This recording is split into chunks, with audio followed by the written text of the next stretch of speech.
तव विलोकनात् कृष्णा गोपिका जना प्रमदसंकुलाः कृष्णा पङ्कजे क्षणा अमृतधारया कृष्णा सम्प्लुता इव स्तिमिततां कृष्णा ददुस्त्वत्पुरोगताः।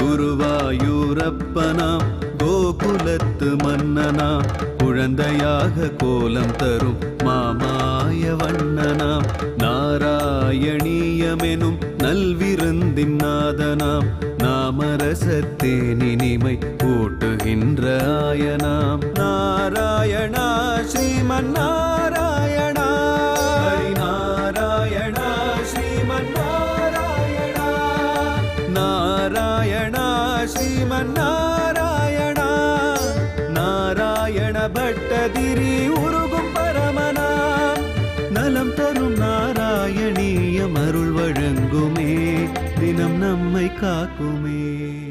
நீலாதுங்கஸ்தனகிரிதடே சுப்தமுத்போத்ய கிருஷ்ணம் பாரார்த்தியம் ஸ்வம் ஸ்ருதி சதசிரசித்தமத்யாபயந்தி சோச்சிஷ்டாயாம் ஸ்ரஜி நிகலிதம் யா பலாத்கிருத்ய புங்க்தே கோதா தஸ்யை நமயிதமிதம் பூயயே வாஸ்து பூயக. நாராயணியத்தினுடைய பெருமைகளை நாம் சென்னை கிருஷ்ணன் கோயில் தெரு, பவழக்கார தெரு இரண்டிலும் அமைந்திருக்கக்கூடிய ஸ்ரீ வேணுகோபால கிருஷ்ணசுவாமியினுடைய சன்னதியிலிருந்து நாம் கேட்டுக்கொண்டிருக்கின்றோம். இந்த சன்னதியில் பலவிதமான மற்ற சன்னதிகள் இந்த திருக்கோயிலிலே அமைந்திருக்கின்றது.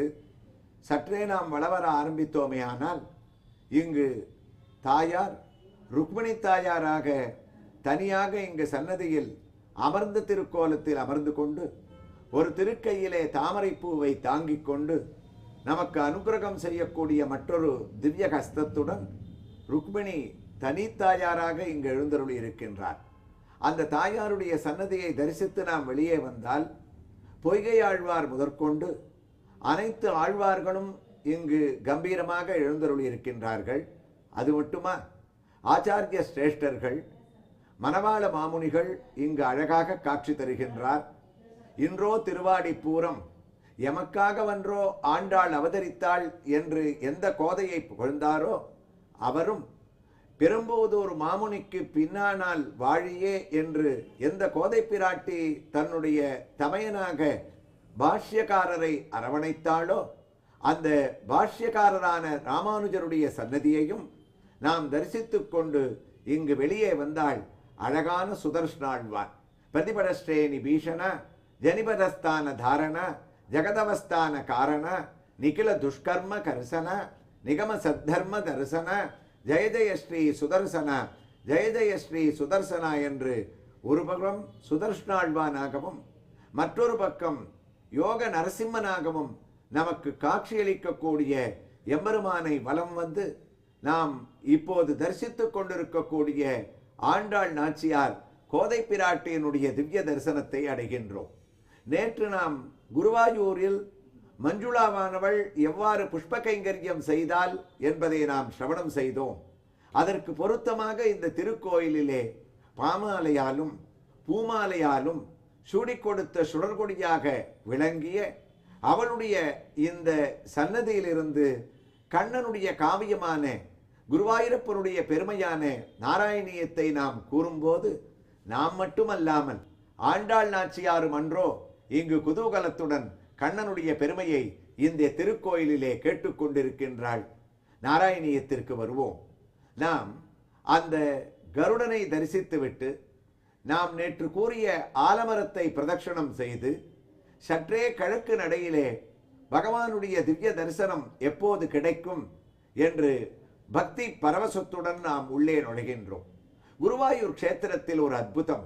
எங்கு திரும்பினாலும் நாராயணா நாராயணா நாராயணா என்ற நாம சங்கீர்த்தனங்கள். கிருஷ்ணா, குருவாயூரப்பா என்ற ஒரு பேச்சை தவிர வேறு எந்த விதமான பொழுதுபோக்குக்காக பேசக்கூடிய பேச்சுக்களை நாம் அங்கு கேட்பதில்லை. அதனால் அன்றோ இந்த ஒரு பெண்ணுக்கு கூட கண்ணன் பத்திரம் புஷ்பம் பலம் தோயம் யோமே பக்தியா பிரயச்சதி என்று அவர் கல்லுக்கு சமர்ப்பணம் செய்த அந்த மாலையை கூட பக்தியோடு கண்ணன் ஏற்றுக்கொண்டானாம். பக்தர்களே, நாம் தெரிந்து கொள்ள வேண்டிய நீதி, நாராயணியத்தை கேட்பதோடு நம்முடைய சொற்பொழிவுகளிலே பெரியவர்கள் நமக்கு சுலபமான விஷயங்களை நாம் வாழ்க்கையிலே சிறுவர்களிலிருந்து பெரியவர்கள் வரை நம்முடைய அணுகுமுறையிலே பகவானுக்கு நாம் செய்ய வேண்டிய அந்த திவ்ய தரிசனத்தில் நாம் அனுபவிக்க வேண்டிய சில விஷயங்களை எளிமையாக கூறுகின்றார்கள். இந்த பெண் அழகாக கல்லுக்கு மாலையை சமர்ப்பித்தால் துளசியை பகவான் ஏற்றுக்கொண்டாராம். என்ன அழகு! நாம் எந்த பொருளை எடுத்து வருகின்றோம் என்று கண்ணன் எதிர்பார்ப்பதில்லை. நாம் தேங்காயை எடுத்து வருகிறோமா, பழத்தை எடுத்து வருகின்றோமா, அவனுக்கு என்ன வகையான பக்ஷணங்களை கொண்டு வந்து சமர்ப்பிக்கின்றோம், என்ன தலிகைகளை அவனுக்கு கண்டுருள பண்ணுகின்றோம், அது பொங்கலா சர்க்கரை பொங்கலா தயிர் சாதமா, எதையும் அவன் எதிர்பார்ப்பதில்லை. தரையை போட்டு நாம் அவனுக்கு கண்டருள பண்ணவுடன் நைவேத்தியம் செய்தவுடன் நமக்கு விநியோகிப்பதற்காக அவன் நமக்கு திருப்பித்தானே அளிக்கின்றான். ஒரு நாள் அவன் எடுத்துக்கொள்வது என்று ஆரம்பித்தானே, ஆனால் மறுநாள் நாம் தைரியமாக அவன் சன்னதிக்கு பிரசாதங்களை எடுத்து செல்வோமோ என்பதே சந்தேகம்தான். ஆனால் அவன் எதிர்பார்ப்பது பத்திரம் புஷ்பம் பலம் தோயம். ஒரு இலையை தனக்கு சமர்ப்பணம் செய்தாலும், ஒரு சின்ன தீர்த்தத்தை அளித்தாலும், அவனிடத்திலே நாம் என்ன பொருளை அர்ப்பணம் செய்தாலும், அது சிறு துளசியாக இருந்தால் கூட நாம் பக்தி பாவத்தோடு அவனுக்கு சமர்ப்பணம் செய்ய வேண்டுமாம். ஆக அவன் நம்மிடத்திலே எதிர்பார்ப்பது அந்த பக்தியைத்தான். அந்த பக்தி மனமானது, பக்தியால் ஏற்படக்கூடிய நாம சங்கீர்த்தனமானது இந்த திவ்ய கஷேத்திரத்தில் எங்குமே நிறைந்திருப்பதை நாம் மகிழ்ச்சியோடு பார்த்து கொண்டு சென்றோமே. ஆனால் கிழக்கு நடையிலே அவனை நோக்கி நகரும் போது இடது பக்கம் உள்ள பெரிய மண்டபத்திலே தினமுமே பலவிதமான சொற்பொழிவுகள், பலவிதமான மொழிகளிலே நாராயணீய பாராயணங்கள், நாராயணத்தினுடைய பிரபாஷணங்கள், பிரவச்சனங்கள், அது மட்டுமா நர்த்தனங்கள், சங்கீத கச்சேரிகள் எப்போதுமே நடந்து கொண்டிருக்கக்கூடிய நாராயணியத்தை யார் எழுதினாரோ அந்த நாராயண பட்டத்ரியின் பெயரை கொண்ட பட்டத்ரி ஆடிட்டோரியம் என்று அழைக்கக்கூடிய அந்த வைபவங்களை பார்த்து கொண்டு சுவாமியினுடைய திவ்ய சன்னதிக்கு நமக்கு வலது பக்கம் இருக்கக்கூடிய திருக்குளத்தை நாம் அடைகின்றோம். ஆச்சரியமான ஒரு திருக்குளம். இதற்கு பெயர் நாராயண சரஸ் என்று பெயராம். சரஸ் சரஸ் என்ற சமஸ்கிருத வார்த்தைக்கு திருக்குளம் என்று பெயர். இந்த குருவாயூரப்பனை தொட்டுக்கொண்டே அமைந்திருக்கக்கூடிய இந்த குளத்திற்கு அவனுடைய பெயராலேயே நாராயண சரஸ் என்று அழகாக அழைக்கப்படுகின்றது. ஏன், குருவாயூர் க்ஷேத்திரத்தில் குடிகொண்டிருக்கக்கூடிய கண்ணன் சாதாரணமாக இந்த யுகத்திலே பிரதிஷ்டையானவன் அல்ல. 3 யுகங்களை கடந்து பிரஸ்னி சுதபஸ் பிரஸ்னி கர்ப்பன் அதிதி காசியபர் வாமனன் தேவகி வசுதேவன் ஸ்ரீகிருஷ்ணன் என்று 3 தன்னுடைய அவதாரங்களை கடந்து அந்தந்த பிறவிகளிலே பூஜிக்கப்பட்டு யுகங்களை தாண்டி உள்ளே பிரதிஷ்டையாகி இருக்கக்கூடியவன் ஸ்ரீகிருஷ்ணன். எவ்வாறு யுகங்களை தாண்டி வந்தான் என்பதெல்லாம் நாம் பின்னால் அனுபவிக்க இருக்கின்றோம். இப்போது நாம் திருக்குளத்தினுடைய படிகளிலே நின்று கொண்டு நாராயண சரஸை பார்த்தால் நமக்கு ஒரு வரலாறு இங்கு ஞாபகப்படுத்துகின்றார்கள். கண்ணனுடைய திருக்கோயில் இங்கு அமைக்கப்பட்டவுடன் குருவாயூரப்பன் பிரியப்பட்டது, எனக்கு இங்கு ஒரு திருக்குளம் வேண்டும். அந்த குளமானது என்னுடைய கோயிலையே தொட்டு கொண்டிருக்க வேண்டும். குளம் ஒரு இடத்திலேயும் தீர்த்தம் ஒரு இடத்திலேயும் இருந்தால் வருபவர்களுக்கு அது சௌகரியமாக இருக்காது. கோயில் பிராகாரத்தையே தொட்டு கொண்டிருக்க வேண்டும் என்று ஆசைப்பட 33 தேவர்களும் சேர்ந்து வருண பகவானை கொண்டு இந்த அழகான திருக்குளத்தை உடனே நியமனம் செய்தார்களாம். குளம் தயாராகிவிட்டது என்று குருவாயூரப்பரிடம் தெரிவித்த போது, அவன் அனைத்திற்கும் அதிபதி, தீர்த்தமும் அவனே, திருக்குளமும் அவனே, நாம் அளிக்கக்கூடிய தீர்த்தமாக இருந்தாலும் ஏற்றுக்கொள்ளக்கூடியவனும் அவனே. அவனுக்கு ஒன்றுமே தெரியாதது போல பரமானந்தம். அப்படியா? அந்த குளம் என்னுடைய கோயிலை ஒட்டி தயாராகிவிட்டதா? அப்படி என்றால் முதலில் நான் அதில் தீர்த்தமாட விரும்புகின்றேன். முதல் ஸ்நானம் நான் அதில் செய்ய விரும்புகின்றேன். என்னை அங்கு எழுந்தருளக் கொண்டு செல்லுங்கள் என்று கண்ணன் உத்தரவிட, தங்க தாம்பாளத்திலே குருவும் வாயுவும் 33 தேவதைகளும் சுவாமியை அந்த குளப்படிகளிலே இறக்கி முதலாக கட்டப்பட்ட அந்த குளத்திலோ அல்லது எம்பெருமானுடைய அந்த நீராட்டத்திற்கு அவபிரத ஸ்நானம் என்று மகான்கள் பெயரிட்டு அழைப்பார்கள். அந்த அவபிரத ஸ்நானத்தை கண்ணனோடு 33 தேவதைகளும் அந்த குளத்திலே செய்தார்களாம். தங்க தாம்பாளத்திலே சுவாமி எழுந்தான். அவனுடைய வஸ்திரங்கள் ஈரம் சொட்ட சொட்ட நனைந்திருந்தது.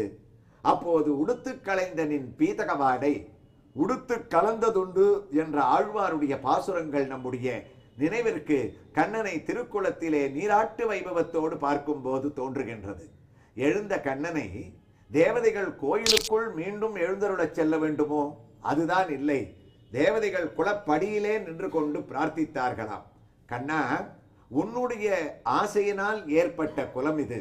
அதனால் இதற்கு என்ன பெயர் வைக்க வேண்டும் என்று நீயே தீர்மானிக்க வேண்டும். நாமகரணத்தை இந்த குலத்திற்கு நீ செய்ய வேண்டும் என்று பகவானை பிரார்த்தித்தார்கள். ஈரம் சொட்ட சொட்ட பகவான் நின்று கொண்டிருந்தாலும் தேவதைகளுடைய வேண்டுகோளை ஏற்றுக்கொண்டானாம். உடனே அந்த திருக்குளத்திற்கு 2 நிமிடங்கள் தானே கண்ணை மூடிக்கொண்டு யோஜனை செய்து, தேவதைகளே, நானோ நாராயண புருஷன், என்னுடைய ஆதிஸ்வரூபம் நாராயணம், குலந்தரும் செல்வம் தந்திடும், அடியார் படுதுயராயினவெல்லாம் நலந்தரும் செய்யும், நீல்விசும் வருளும், அருளோடு பெருநிலமளிக்கும் வலந்தரும் மற்றும் தந்திடும், பெற்ற தாயினும் ஆயின செய்யும், பெற்றது ஆயினும் ஆயின செய்யும், நலந்தரும் சொல்லை நான் கண்டு கொண்டேன், நமோ நாராயணா என்னும் நாமம் என்று நாராயண நாமமே எனக்கு உகந்ததாக இருக்கின்றது. அதனால் இந்த சரஸிற்கு ஆதி புருஷனான என்னுடைய நாராயண நாமத்தை இதற்கு இடுவோம். ஏஷ நாராயண ஸ்ரீமான் க்ஷீரார்ணவ நிகேதனக நாக பர்யங்க முஷ்ருஜ்ய ஆகதோ மதுராபுரிம்.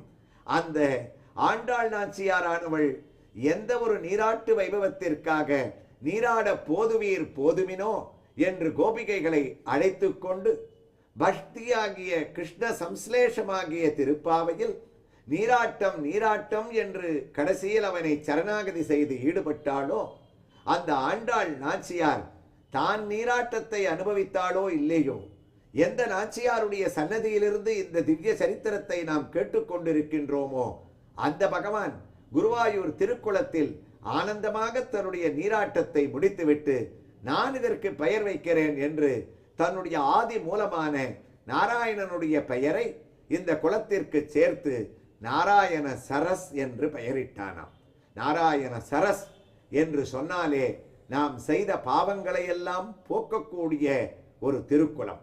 அதற்கு பிறகுதான் நாம் ஸ்நானம் சொன்னாலேயே பலனை அளிக்கக்கூடிய திவ்யமான ஒரு திருக்குளம்.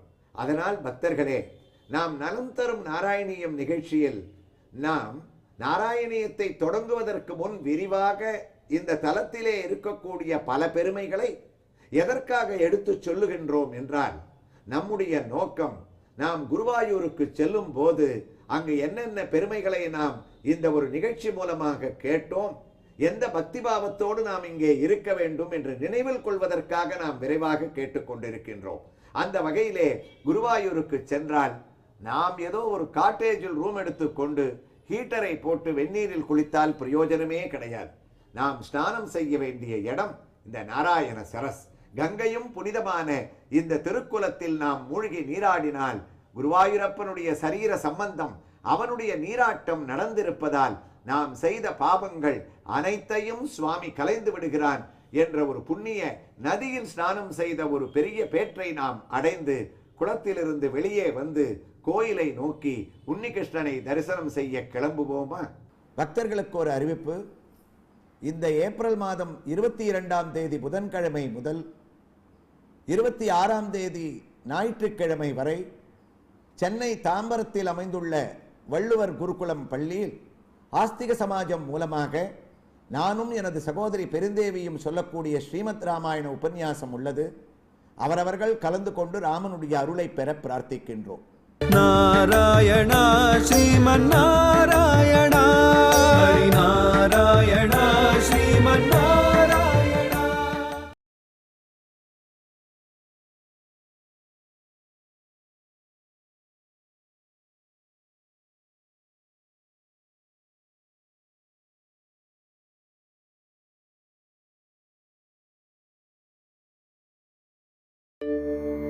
तव विलोकनात् कृष्णा गोपिका जना,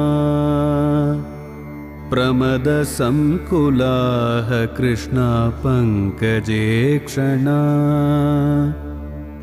अमृतधारया कृष्णा सम्प्लुता इव, स्तिमिततां कृष्णा ददुस्त्वत्पुरोगताः.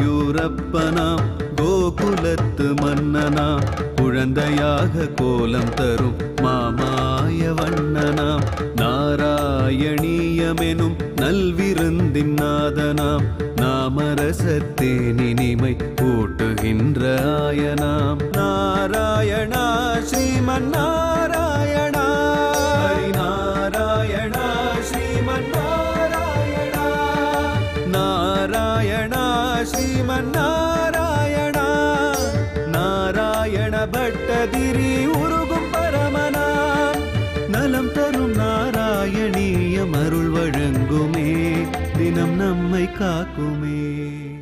गीर्वाणैरर्ध्यमानो दशमुखनिधनं कोसलेषु ऋष्यशृङ्गे, पुत्रीयामिष्टिमिष्ट्वा ददुषि दशरथक्ष्माभृते पायसाग्र्यं, तद्भुक्त्या तत्पुरन्द्रेष्वपि दिशु सुसमं, जातगर्भा सुजातका, रामस्त्वं लक्ष्मणेन स्वयमत भरतेनापि சத்ருக்னநாம்னா.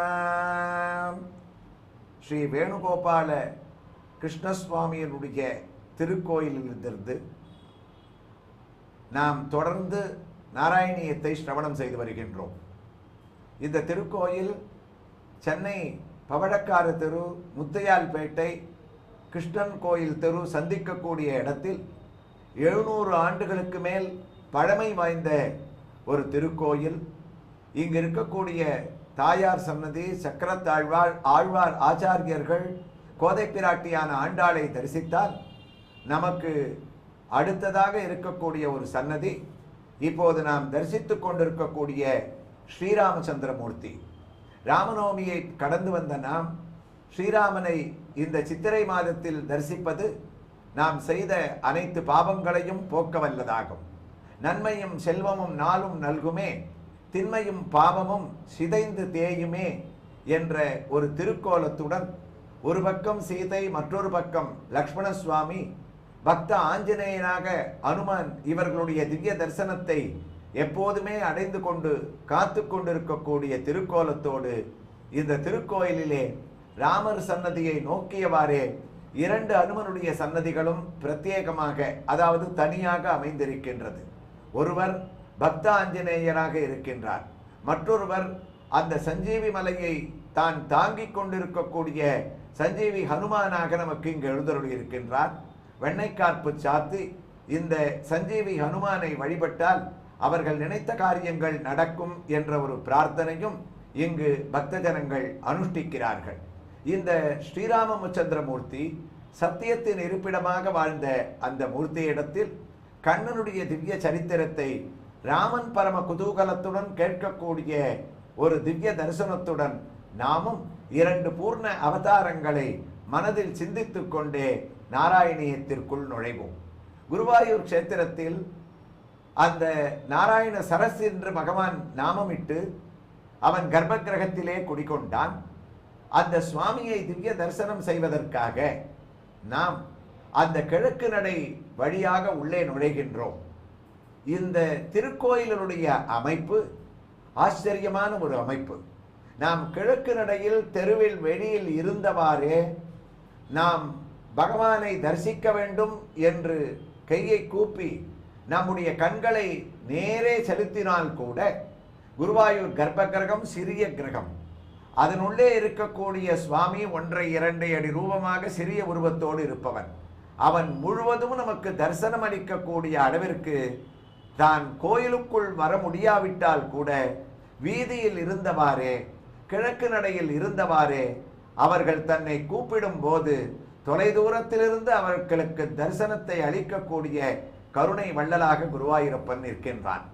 அவனை அங்கிருந்தும் தரிசனம் செய்து கொண்டு நேரே எப்போது காண்போம், உள்ளே நுழையலாம், அருகிலிருந்து அவனை தரிசிக்கலாம் என்ற பக்திமயத்தோடு அவருடைய திருநாமத்துடன் கிருஷ்ணா குருவாயூரப்பா ரட்சிக்கனே என்று அந்த கொடிக்கம்பத்தை தாண்டும் போது நாம் அங்கு அழகான 3 பெரியவர்களை தரிசனம் செய்து கொண்டு சற்றே திரும்பி பார்க்கின்றோம்.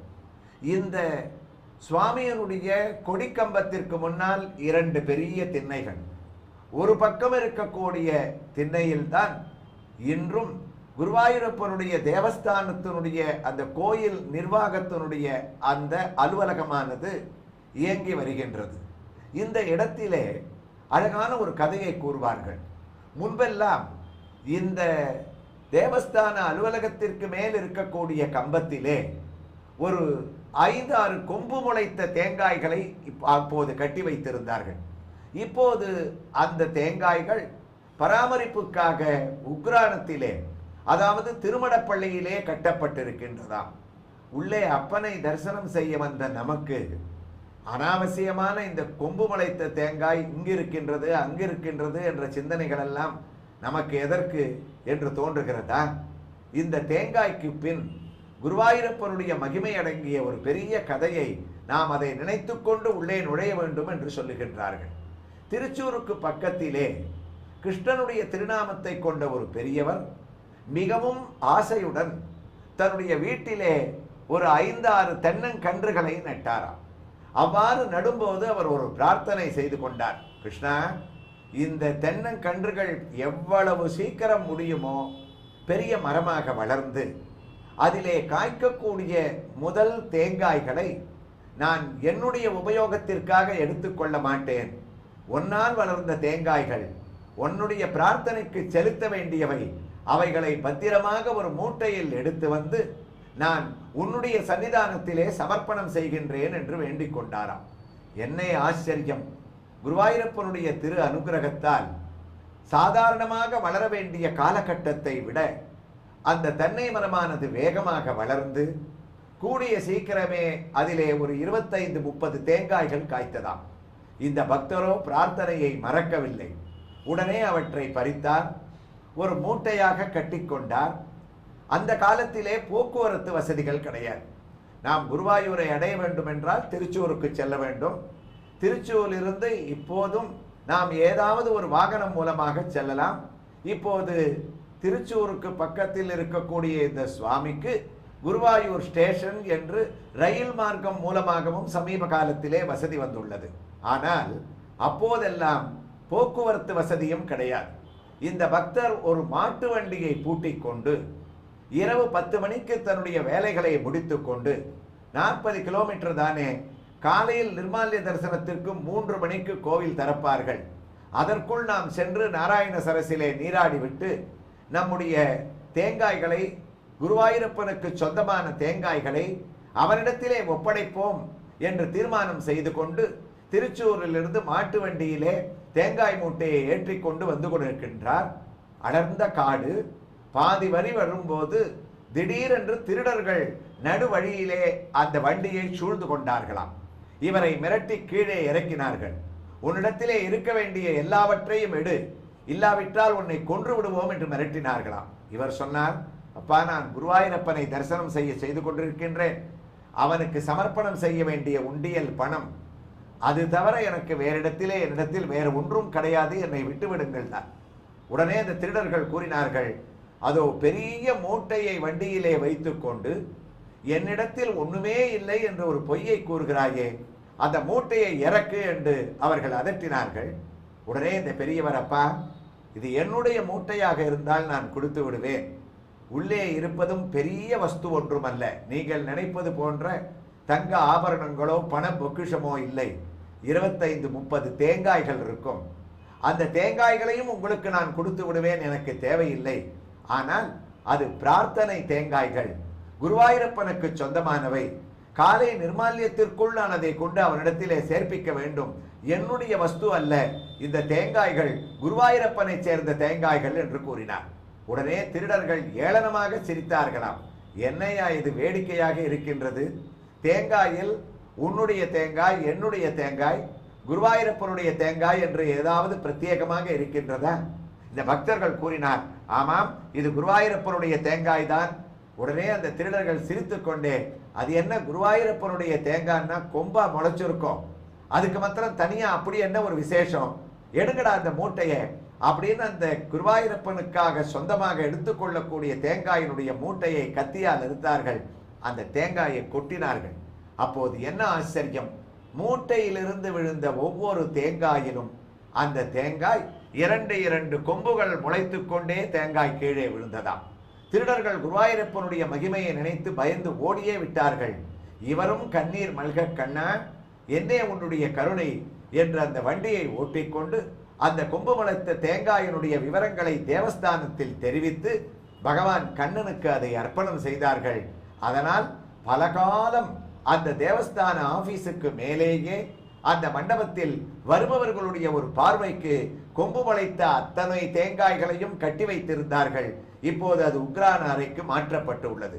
ஆக தன்னுடைய பக்தர்கள் எந்த வார்த்தையை சொன்னாலும் அவர்களுடைய பிரார்த்தனையை எந்தவிதமான தடங்களும் இல்லாமல் நிறைவேற்றுவதற்காக கண்ணன் அங்கு குடிகொண்டிருக்கின்றான் என்ற ஒரு திவ்ய வைபவத்தோடு கொம்பு முளைத்த தேங்காயில் குருவாயூரப்பனுடைய ஆதிக்கத்தையும் அவனுடைய ஐக்கியத்தையும் நாம் தியானம் செய்து கொண்டே அதோ அங்கு இருக்கக்கூடிய கொடிமரத்தில் நின்று கொண்டு பகவானை தியானம் செய்கின்றோம். இந்த கொடிமரத்திலே கண்ணனுக்கு இதை சுற்றி 3 முறைகள், ஒரு நாளைக்கு தினமும் 3 வேளைகள் கண்ணன் சுற்றக்கூடிய ஸ்ரீவேலி பிரதட்சணம் என்ற அழகான ஒரு பிரதட்சண பூஜையானது இங்கே நடைபெறுகின்றது. உத்தமமான யானை மேல் உற்சவமூர்த்தியான கண்ணன் மேல தாளங்களுடன் தான் இங்கே எழுந்தருளுகின்றான். ஆம், ஒரு நாளைக்கு 3 முறை எழுந்தருளுகின்றான். காலை 7 முதல் 7:30 மணிக்குள், மாலை 4 முதல் 4:30 மணிக்குள், இரவு 4 புறங்களிலும் லட்சம் தீபங்களை ஏற்றி கோலாகலமாக இந்த யானையை அலங்கரித்து கடைசி ஸ்ரீவேலி பிரதட்சணமாக கண்ணன் நம்பூதிரி அந்த மூல விக்கிரகத்திலிருந்து உத்தரவு பெற்று உற்சவமூர்த்தியை கைத்தாங்களாக, கைத்தல சேவையாக அவனை வெளியிலே எழுந்தருளச் செய்ய அந்த யானை மீது நம்பூதிரியினுடைய மடியிலே அவன் பவனி வர அமர்ந்து கொண்டதும் முன்னால் நாதஸ்வர கோஷ்டி, அதற்கு முன்னால் செண்டா வாத்தியங்கள், நடுவிலே கம்பீரமான குருவாயூரப்பன் என்று இந்த கொடிக்கம்பத்தில் இருந்து தினமுமே இந்த ஸ்ரீவேலி பிரதட்சணமானது கம்பீரமாக ஆரம்பிக்கின்றது. அது மட்டுமா, பின்னால் வரக்கூடிய பக்தர்கள் எல்லாம் ஹரே ராம ராம ராம ஹரே ஹரே, ஹரே கிருஷ்ணா கிருஷ்ண கிருஷ்ண ஹரே ஹரே என்று யானை அசைந்து அசைந்து மகாவிஷ்ணுவனுடைய நடையை கஜகதி என்று அழகாக மகான்கள் வர்ணிப்பார்கள். யானை போல் எம்பெருமான் நடப்பானாம். ஸ்ரீராமச்சந்திர மூர்த்தியை கம்பர், வால்மீகி, ஆழ்வார்கள், ஆச்சாரிய சிரேஷ்டர்கள் வர்ணிக்கும் போது அவனுடைய நடையை வா போகுவா, இன்னும் வந்து ஒரு கால் கண்டுபோ என்று கஜ சிம்மகதி வீரோ சார்தூல விஷபோபமோ பத்மபத்ர விசாலாட்சௌ கட்கதூனி தனுர்தரோ தைரதன் புதல்வன் என்பார், தாமரை கண்ணன் என்பார், புயலவன் மேனி என்பார் என்று ராமனுடைய நடையழகை யானையனுடைய நடையழைக்கு ஒப்பிட்டு அழகாக வர்ணிப்பார்கள். அந்த ஸ்ரீராமச்சந்திரமூர்த்தியினுடைய திவ்ய சன்னதியிலே அமர்ந்து கொண்டு அவனுடைய திவ்ய சேவையோடு கண்ணன் யானை மீது நடக்கக்கூடிய நடையழைகளுடைய அந்த ஸ்ரீவேலி பிரதட்சணத்தை நாம் தரிசனம் செய்கின்றோம். 3 முறைகள் ஒவ்வொரு நாளும் ஒவ்வொரு பிரதட்சணம், ஒவ்வொரு ஸ்ரீவேலியும் 3 பிரதட்சணங்கள் என்று தன்னையே தான் சுற்றி வந்து, நான் இந்த உலகம் அனைத்திற்கும் ஐக்கியப்பட்டவன், என்னிலிருந்து எல்லாம் தோன்றுகின்றது, என்னையே எல்லாம் சுற்றி வருகின்றது, என்னை தியானிப்பவர்களுக்கு உலகில் எந்த குறையும் இல்லை, நீங்கள் குருவாயூரில் வந்து ஒரு முறை இந்த ஸ்ரீவேலி பிரதட்சணமாம் இந்த உத்தமமான வைபவத்தை தரிசித்தால் உங்களுடைய அனைத்து பிரார்த்தனைகளையும் நான் நிறைவேற்றி வைக்கின்றேன் என்று கண்ணன் நம்மை கருணையோடு பார்க்க ஸ்ரீவேலி தரிசனத்துடன் நாம் கோயிலுக்குள் அந்த கர்ப்ப கிரகத்தை நோக்கி நுழைகின்றோம். பக்தர்களுக்கு ஒரு அறிவிப்பு. இந்த ஏப்ரல் மாதம் 22ஆம் தேதி புதன்கிழமை முதல் 26ஆம் தேதி ஞாயிற்றுக்கிழமை வரை சென்னை தாம்பரத்தில் அமைந்துள்ள வள்ளுவர் குருகுலம் பள்ளியில் ஆஸ்திக சமாஜம் மூலமாக நானும் எனது சகோதரி பெருந்தேவியும் சொல்லக்கூடிய ஸ்ரீமத் ராமாயண உபன்யாசம் உள்ளது. அவரவர்கள் கலந்து கொண்டு ராமனுடைய அருளை பெற பிரார்த்திக்கின்றோம். நாராயணா ஸ்ரீமன் நாராயணா, ஹரி நாராயணா ஸ்ரீமன் நாராயணா.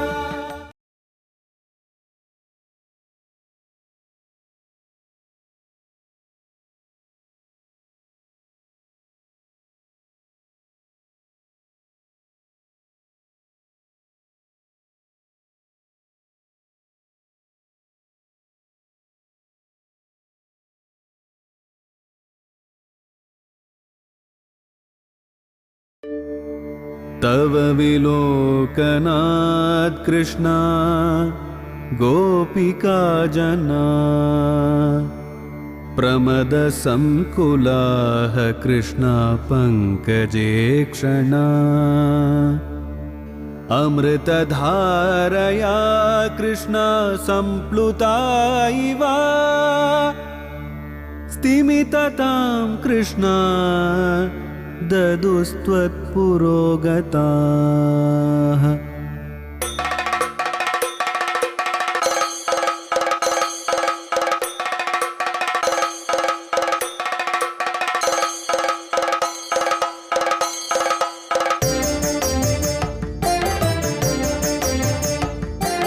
குருவாயூரப்பனாம் கோகுலத்து மன்னனாம், குழந்தையாக கோலம் தரும் மாமாய வண்ணனாம், நாராயணீயமெனும் நல்விருந்தின் நாதனாம், நாமரசத்தேனினிமை கூட்டுகின்ற ஆயனாம். நாராயணா ஸ்ரீமன் நாராயணா, ஹரி நாராயணா ஸ்ரீமன் நாராயணா, நாராயணா ஸ்ரீமன் நாராயணா, நாராயண பட்டதிரி உருகும் பரமனாம், நலம் தரும் நாராயணீயம் அருள் வழங்குமே, தினம் நம்மை காக்குமே.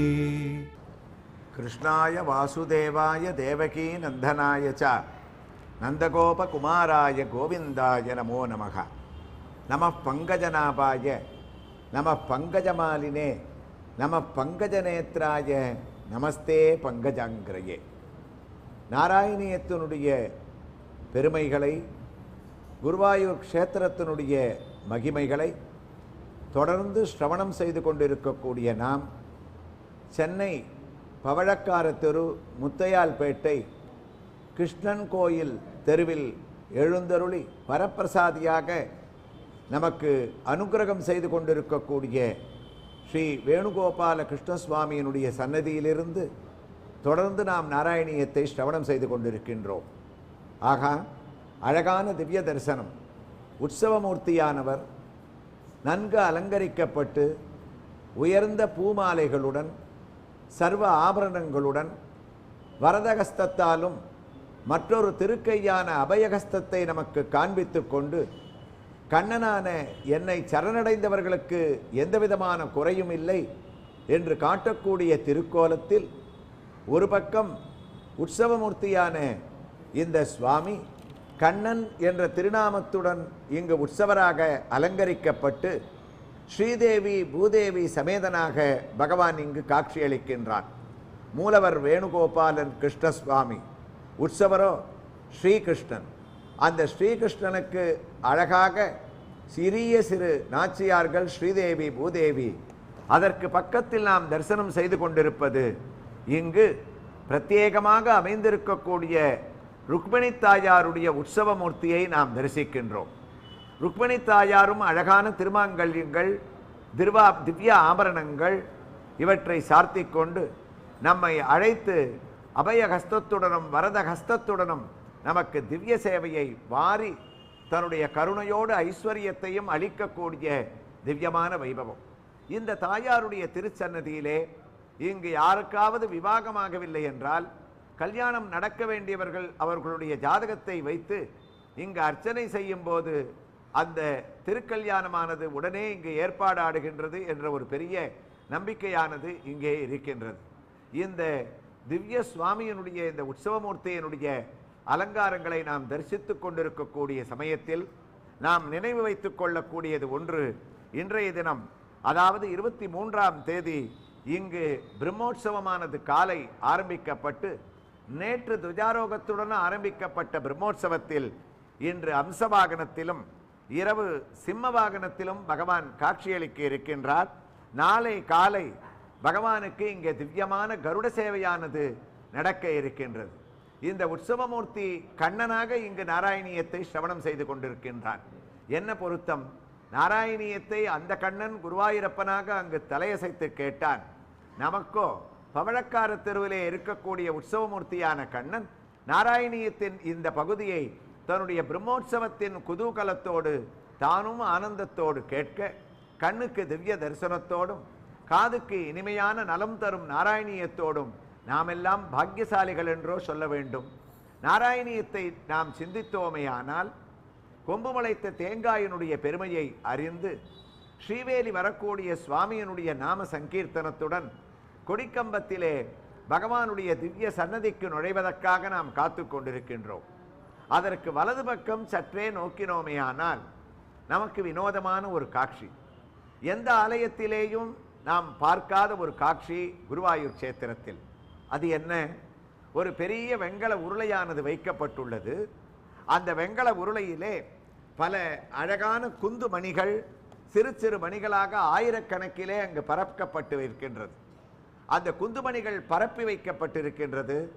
அதிலே வரக்கூடிய பக்தர்கள் எல்லாம் சுவாமியை தரிசனம் செய்வதற்கு முன் அந்த உருளி, அதாவது அந்த பாத்திரம் இருக்கக்கூடிய இடத்திற்கு சென்று ஏதாவது நாணயங்களை அவனுக்கு காணிக்கையாக அந்த குந்துமணியிலே சமர்ப்பணம் செய்துவிட்டு தன்னுடைய குழந்தைகளை முதலில் அந்த குந்துமணியை 2 கைகளாலும் அலப்ப சொல்லி தாங்களும் அலப்பி கிருஷ்ணா என்று அவனுடைய சன்னிதானத்தை நோக்கி கும்பிட்டு அவனை வணங்கி அவனுடைய அந்த கர்ப்ப கிரகத்திற்குள் செல்வதற்கு ஆயத்தமாகிறார்கள். இந்த நடைமுறை எதற்கு?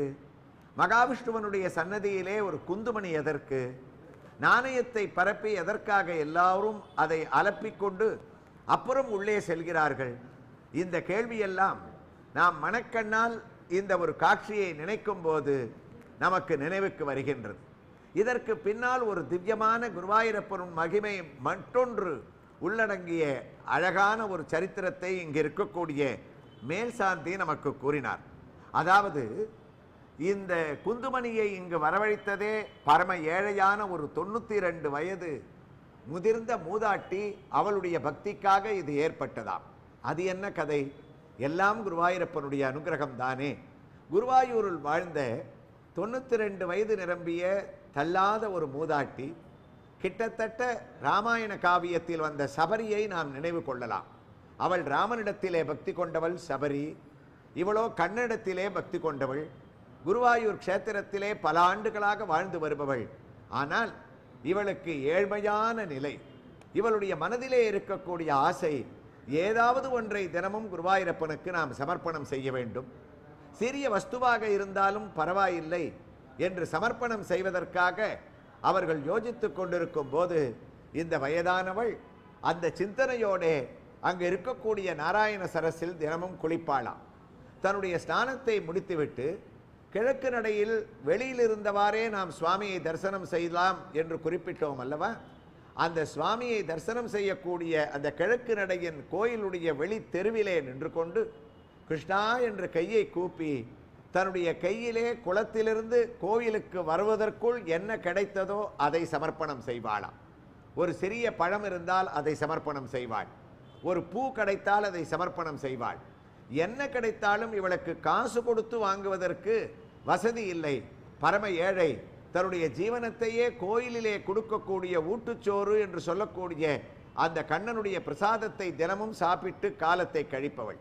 அவ்வாறு ஒரு நாள் அவள் குளத்திலிருந்து ஸ்நானம் செய்துவிட்டு வந்தபோது அவளுடைய காலிலே அழகான சிறிய குந்துமணியானது, குந்துமணி என்றால் நமக்கு தெரியும், கருப்பும் சிவப்புமாக சிறிய அளவிலே இருக்கக்கூடிய அதற்கு குந்துமணி. போது கூட தங்கத்தை நிறுப்பதற்காக அதனுடைய ஒரு அளவை, அந்த ஒரு வெயிட்டை தெரிந்து கொள்வதற்காக குந்துமணியால் நிறுத்து பார்ப்பது வழக்கம். அந்த குந்துமணி இவளுடைய காலிலே பட்டது.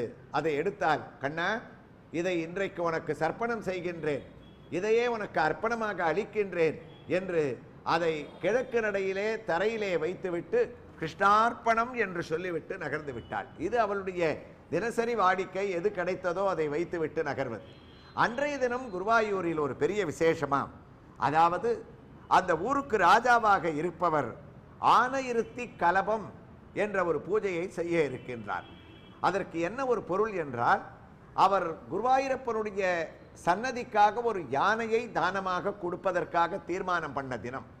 யானையை கொடுப்பவர்கள் அங்கு யானையிருத்தி கலபம் என்று கூறுவார்கள்.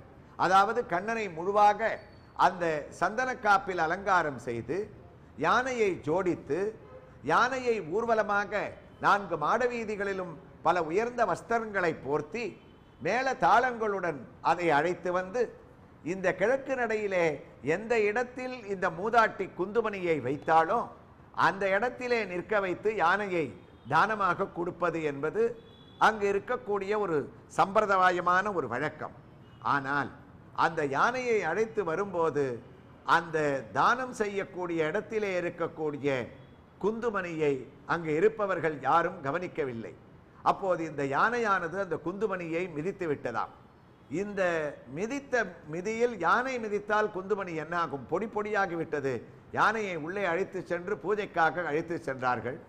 அப்போது அங்கு பூஜை செய்யக்கூடிய மேல் சாந்தி குருவாயூரப்பனுடைய முகத்தை தரிசித்தாராம். சூரிய ஸ்பர்த்தி கிரீட்டமுர்த்வ திலகம் புரோத்பாசி பாலாந்தரம் காருண்யா குலநேத்திரம் என்று எப்போதுமே கருணை மகழ்ந்த தாமரை கண்ணனாக இருக்கக்கூடிய அவனுடைய முகம் வாட்டமாக இருப்பதை பார்த்தார். குருவாயூரப்பனுக்கு ஏன் கலக்கம்? இந்த கலக்கம் நம்பூதிரிகளுக்கு பூஜை செய்யும் போது தெரிந்து விடுமா? அப்போது வெளியே ஏதோ ஒரு தவறு நடந்திருக்கின்றது. அதை கண்டுபிடிக்கும் வரை இவர்களுடைய பூஜையை அவன் ஏற்றுக்கொள்ள மாட்டான். பூஜையை நிறுத்திவிட்டு வெளியே வந்தார் நம்பூதிரி. அப்போது குருவாயூரப்பன் அவருக்கு உணர்த்தினார், அந்த மூதாட்டியானவள் என்னிடத்தில் இந்த குந்துமணியை பக்தியோடு சமர்ப்பணம் செய்தாள்.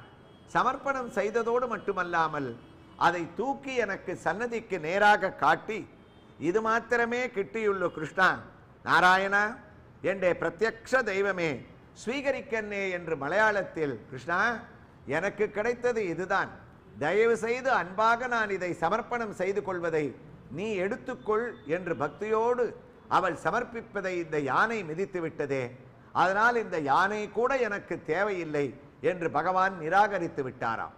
யானையை தானம் செய்ய வந்த மகாராஜாவுக்கோ அதிர்ச்சி. யானையை தானம் செய்ய வந்த நம்மை விட கண்ணன் ஒரு குந்துமணியை வைத்த மூதாட்டியை பெரிதாக மதிக்கின்றானே, கண்ணனுடைய கருணை என்ன?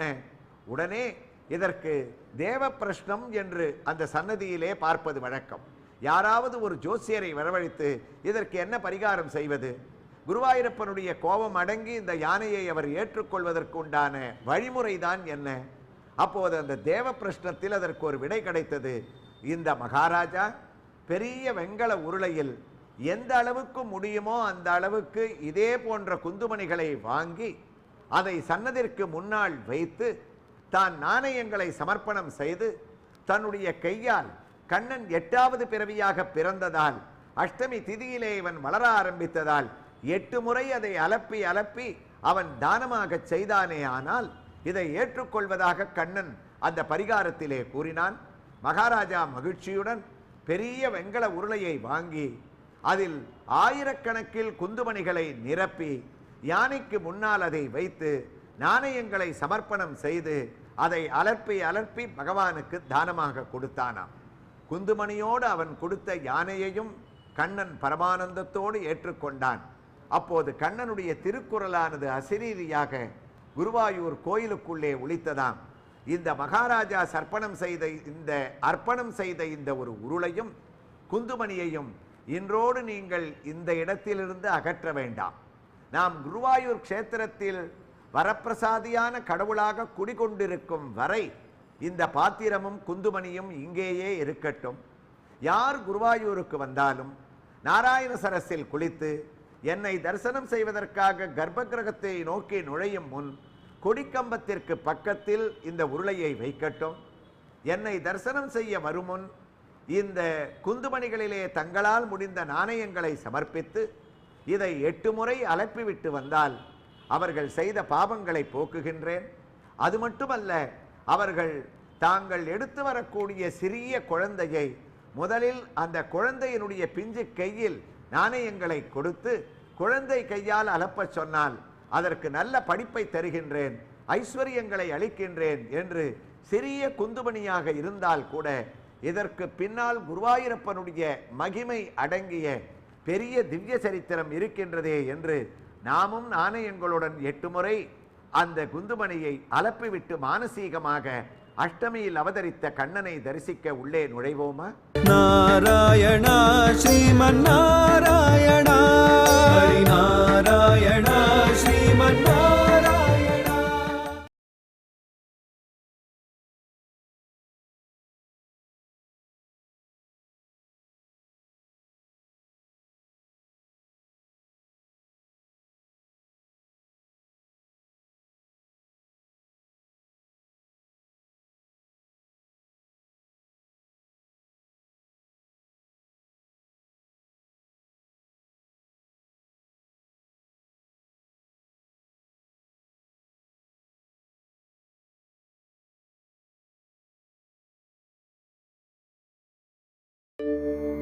तव विलोकनात् कृष्णा गोपिका जना प्रमदसंकुलाः कृष्णा पङ्कजे क्षणा अमृतधारया कृष्णा सम्प्लुता इव स्तिमिततां कृष्णा ददुस्त्वत्पुरोगताः.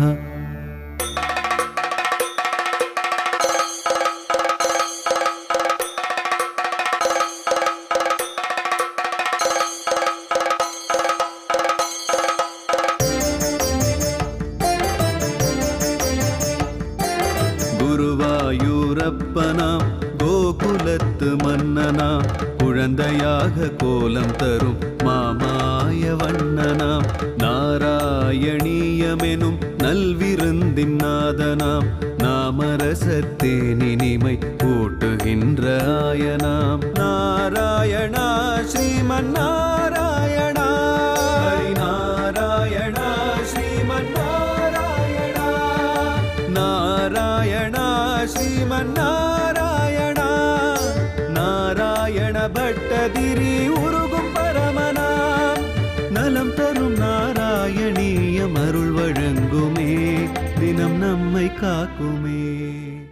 சத்வம் யத் தத்பராப்யாம் அபரிகலனதோ நிர்மலம் தேன தாவத் பூதைர்பூதேந்திரியைஸ்தேவ புருதிபகுச்ச ஸ்ரூயதே வியாசவாக்கியம் தஸ்வச்சத்வாத்யதத்தாதிச பரசுகசித் கர்ப்பநிர்பாசரூபம் கிருஷ்ண தஸ்மின் தன்யா ரமல்தே ஸ்ருதிமதி மதுரே சுக்ரகே விக்ரகே தே. நாராயணியத்தின் குருவாயூர் திருக்கோயிலில் இருக்கக்கூடிய பெருமைகளை நாம் ஒவ்வொரு நாளும் ஒவ்வொரு திருக்கோயிலிலிருந்தே கேட்டுக்கொண்டிருப்பதும் அந்தந்த கோயிலுடைய சுவாமியை தரிசனம் செய்யக்கூடிய ஒரு பாக்கியத்தை பெற்றிருக்கின்றோம். அந்த வகையில் சென்னை பவழக்கார தெரு, கிருஷ்ணன் கோயில் தெரு, முத்தையால்பேட்டை என்று அழைக்கக்கூடிய இந்த இடத்தில் பிராச்சீனமாக 700 ஆண்டுகளுக்கும் மேலாக இருக்கக்கூடிய ஸ்ரீ வேணுகோபால கிருஷ்ணசுவாமியினுடைய சன்னிதானத்திலிருந்து நாம் தொடர்ந்து நாராயணியத்தை ஸ்ரவணம் செய்து கொண்டிருக்கின்றோம். பக்தர்களே, இங்கே இருக்கக்கூடிய வேணுகோபால சுவாமியினுடைய மூலமூர்த்தி வரப்பிரசாதியாக இருக்கக்கூடியவர்.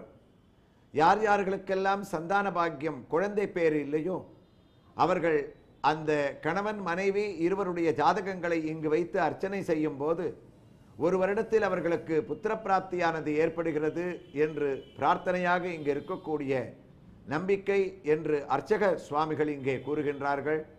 அது மட்டுமல்ல, வேணுகோபாலன் இங்கு 4 திருக்கைகளிலே 2 திருக்கைகளில் சங்கு சக்கரம் இவற்றை ஏந்தி மற்ற விஷ்ணு ஆலயங்களிலே இருக்கக்கூடிய எம்பெருமானைப் போல காட்சியளித்தாலும் மீதம் இருக்கக்கூடிய 2 திருக்கைகளிலே இங்கு சுவாமி ஆச்சரியமாக காட்சியளிக்கின்றான். அதாவது வேணுகோபாலன் என்றால் சாதாரணமாக நம்முடைய கற்பனை ஒரு கையிலே புல்லாங்குழலையும் அந்த மற்றொரு கையில் புல்லாங்குழலின் மற்றொரு நுனியையும் வைத்துக்கொண்டு தன்னுடைய அதரத்திலே, அதாவது உதட்டிலே புல்லாங்குழலை வைத்துக்கொண்டு சிறவிரல்கள் தடவி பரிமாற பகவான் ஊதிக்கொண்டிருப்பான், வேணு கானம் செய்து கொண்டிருப்பான் என்றுதான் நாம் தரிசனம் செய்திருக்கின்றோம். இந்த சுவாமியினுடைய வேணுகோபாலனுடைய திருக்கோலம், அந்த புல்லாங்குழலானது வேணுவானது வாசிக்கக்கூடிய திருக்கோலத்திலே இல்லாமல் அந்த புல்லாங்குழலை மடக்கி வைத்துக்கொண்டு பிரயோக ரூபமாக, அதாவது இதோ பாருங்கள் என்னிடத்திலே புல்லாங்குழல் இருக்கின்றது என்று ஒரு குழந்தையானது தனக்கு கிடைத்த புது வஸ்துவை வருபவர்களுக்கெல்லாம் எவ்வளவு சந்தோஷமாக தானும் அழகாக அதை வைத்து கொள்ளாமலும் மற்றவர்களுக்கு அதை தூக்கி தூக்கி காட்டுமோ, கீழே போட்டு விடுமோ என்ற ஒரு பயம் எப்படி இருக்குமோ, அதே போன்று குழந்தையான கண்ணன் பிரயோக ரூபத்திலே இந்த வேணுவான புல்லாங்குழலை இங்கு வைத்து கொண்டிருப்பது காணக்கடைக்காத காட்சி. பின்னாலோ கறவைகள் பின் செல்லும் பசுமாடு, அந்த பசுமாடு தன்னுடைய நாக்கை நீட்டி இந்த வேணுகோபாலனுடைய திருவடியை தழுவிக்கொண்டு அவனுடைய சரணாகதி சாரத்தை சுவைத்து கொண்டிருக்கக்கூடிய அற்புதமான ஒரு வைபவத்தோடு நாம் உற்சவமூர்த்தியை தரிசிக்கின்றோம். இன்றைய தினம் பகவான் கருட வாகனத்திலே புறப்பாடு கண்டொருளி அழகான திருமஞ்சனமானது சுவாமிக்கு நடந்திருக்கக்கூடிய ஒரு வைபவத்தை நாம் தரிசித்து கொண்டிருக்கின்றோம். திருமஞ்சனம் என்றால் என்ன? அவனுக்கு நடக்கக்கூடிய அபிஷேகம். திருவுக்கும் திருவான எம்பெருமானுக்கு அஞ்சனமூர்த்தியாக பலவிதமான திவ்ய வஸ்துக்களால் அவன் புறப்பாடு சென்ற களைப்பு நீங்க இந்த கோடை காலத்திலே நாம் செய்யக்கூடிய அழகான திவ்ய அந்த வைபவம் இந்த திருமஞ்சனம். நாம் தரிசித்து கொண்டிருக்கக்கூடிய இந்த திருமஞ்சனத்தில் அர்ச்சகர் சுவாமிகள் முதலில் அழகாக எண்ணெயை எடுத்து பாவனமாக பகவானுக்கு அங்கு திருமஞ்சனத்திற்கு உண்டான ஏற்பாட்டின் முதல் ஏற்பாடாக ஆரம்பிக்கின்றார்கள். அதை நாம் தரிசிக்கும் போது குருவாயூர் ஞாபகம் தானே வருகின்றது. இங்கு எந்த நாராயணிய நாயகனை நாம் கேட்டுக்கொண்டிருக்கின்றோமோ அவனுக்கு காலை வேளையிலே தினமும் 3 மணிக்கு அவனுக்கு பிடித்த எண்ணெயால் அபிஷேகம் செய்து நிர்மால்ய தரிசனத்தில் அவனை எண்ணெய் காப்போடு திருமஞ்சனம் செய்கிறார்கள். அந்த எண்ணெய் கண்ணனுக்கு உகந்தது ஒன்று. அதை அழகாக பாவனையால் இங்கு காட்டக்கூடியதை நாம் தரிசிக்கும் போது நாம் செய்த அனைத்து பாவங்களும் நீங்குவதாக ஆகம சாஸ்திரங்கள் பலனை அளிக்கின்றன. அடுத்ததாக ஆகா, நாம் திவ்ய தரிசனத்தை அடையக்கூடிய அழகான காட்சி பாலால் சுவாமிக்கு திருமஞ்சனம்.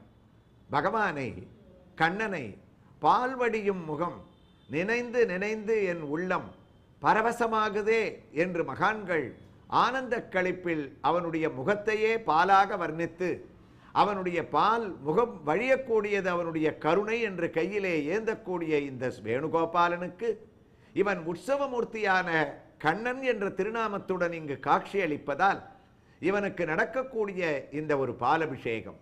பார்க்கடலிலே பரந்தாமனாக பள்ளி கொண்டவன் ஏஷ நாராயண ஸ்ரீமான் க்ஷீரார்ணவ நிகேதனகா நாக பரியங்க முஷ்ருஜ்ய ஆகதோ மதுராபுரிம் என்று அவன் தன்னுடைய பாம்பான பாயை சுருட்டி கொண்டு மதுராபுரிக்கு வந்து கண்ணனாக அவதரித்தவன் இன்று பவழக்கார தெருவிலே மற்றொரு கண்ணனாக மதுரையிலிருந்து இங்கு பாலபிஷேகத்தை ஆனந்தமாக தான் எதிர்கொண்டு அதை குதூகலமாக ஏற்றுக்கொள்ளக்கூடிய இந்த ஒரு வைபவத்தை தரிசனம் செய்பவர்களுக்கு நமக்கு வாழ்க்கையிலே குளிர்ச்சியான நிம்மதியான மன நிம்மதியை பகவான் அளிக்கின்றாராம்.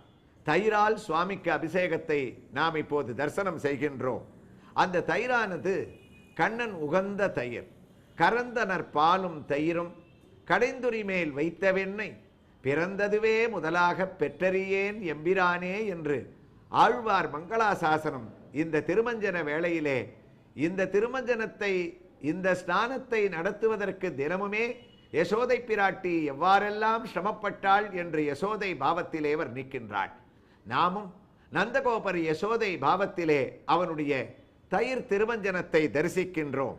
அப்போது அதை தரிசிப்பதால் நமக்கு இருக்கக்கூடிய அனைத்து வியாதிகளும் நீங்கி தீர்காயுளையும் ஆரோக்கியத்தையும் நாம் அடைகின்றோம். தேனால் சுவாமிக்கு அபிஷேகம். தேனுக்கும் தேனாக, தித்திக்கும் அமுதமாக, ஆறா அமுதமாக இருக்கக்கூடிய எம்பெருமானுக்கு தேனால் அபிஷேகம்.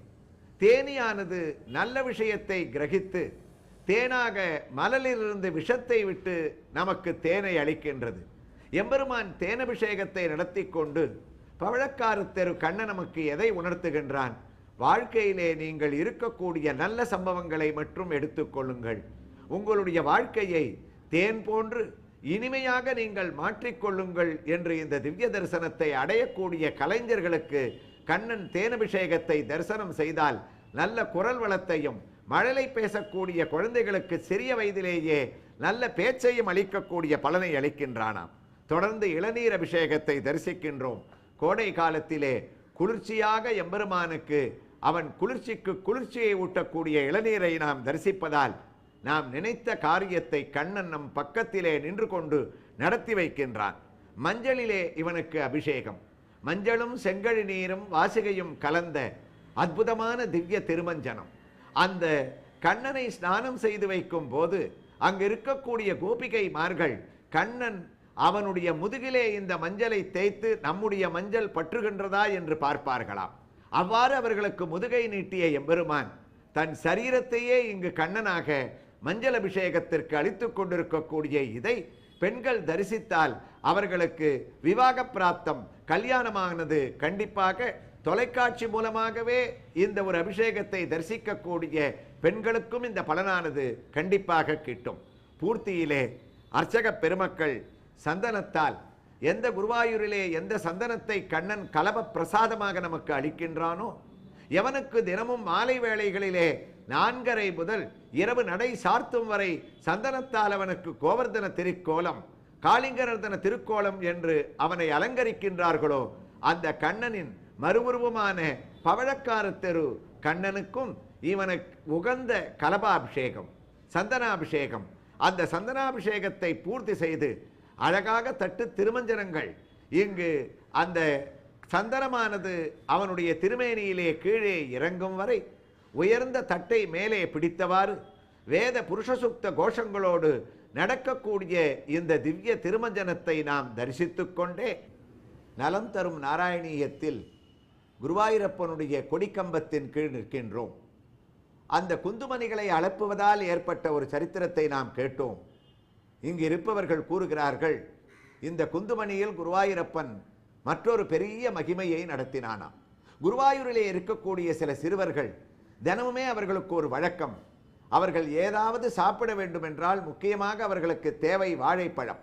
அந்த வாழைப்பழத்திற்கு காசு கிடையாது.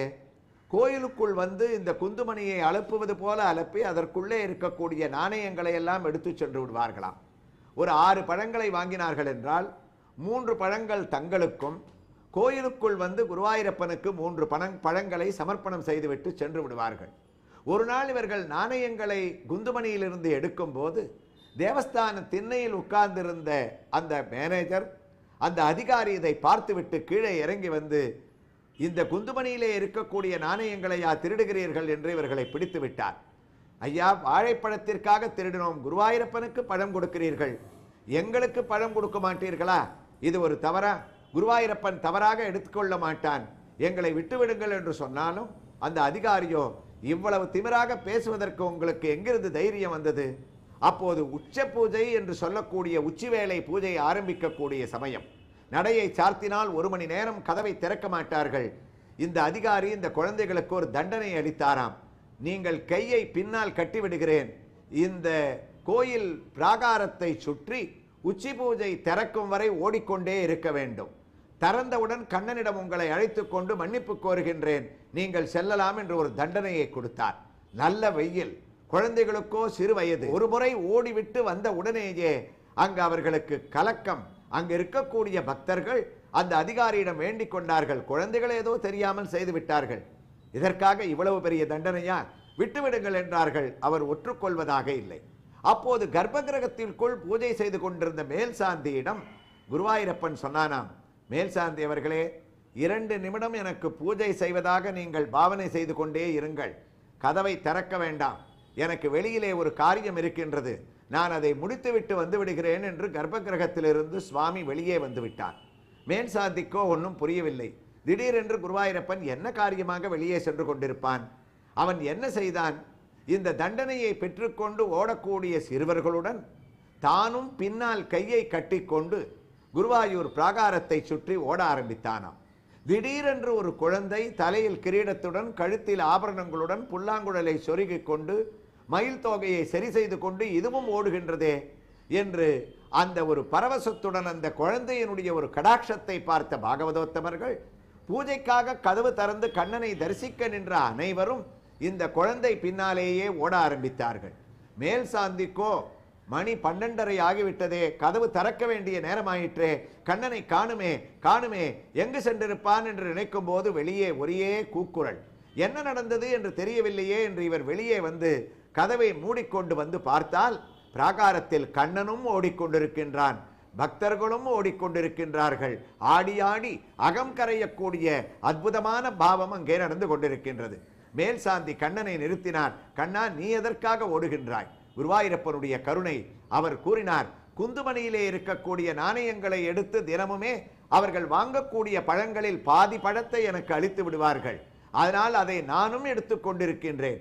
இவர்களுக்கு அளித்த தண்டனையில் பாதி நானும் அந்த தண்டனையை ஏற்பதற்கு கடமைப்பட்டவன், அதனால் இவர்களோடு அந்த தண்டனைக்காக நானும் ஓடுகின்றேன் என்று சொன்னானாம். அவ்வளவு கருணை. மெய்சிலிர்த்து போய் அந்த அதிகாரி கண்ணனிடத்திலே மன்னிப்பு கேட்டுக்கொண்டார். அப்போது இந்த குந்துமணி உணர்த்தியதாம், கண்ணனுக்கு குழந்தைகளை தண்டிப்பதில் இஷ்டமே இல்லை. அவ்வாறு குழந்தைகளை தண்டித்தால் அவர்களுக்காக தான் அந்த தண்டனையை ஏற்றுக்கொள்வதற்கு கருணை தெய்வமாக இருக்கின்றான்.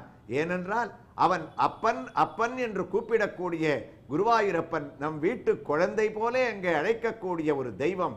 அந்த ஒரு வைபவத்தை நினைத்து கொண்டு சிறிய அழகான ஒரு வாசைப்படி அந்த குருவாயூர் கர்ப்ப கிரகத்தின் எதிரே சிறிய வாசைப்படி ஒவ்வொருவராக மெதுவாக குனிந்துத்தான் செல்ல வேண்டும். அந்த வாசற்படியில் குனிந்து இடது பக்கம் நோக்குகின்றோம். பெரிய பட்டயம், அதில் பட்டத்ரி நாராயணியம் எழுதிய இடம் என்று எழுதப்பட்டுள்ளது.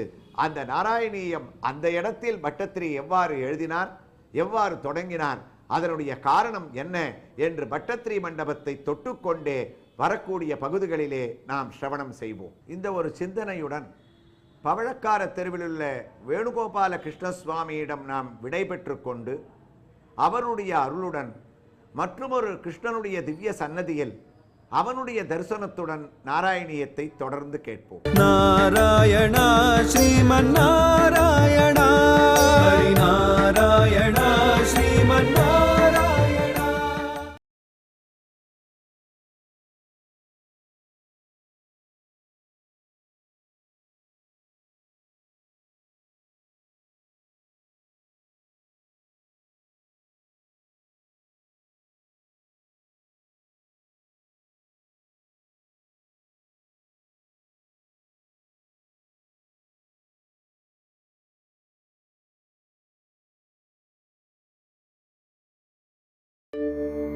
तव विलोकनात् कृष्णा गोपिका जना, प्रमदसंकुलाः कृष्णा पङ्कजे क्षणा, अमृतधारया कृष्णा सम्प्लुता इव, स्तिमिततां कृष्णा ददुस्त्वत्पुरोगताः.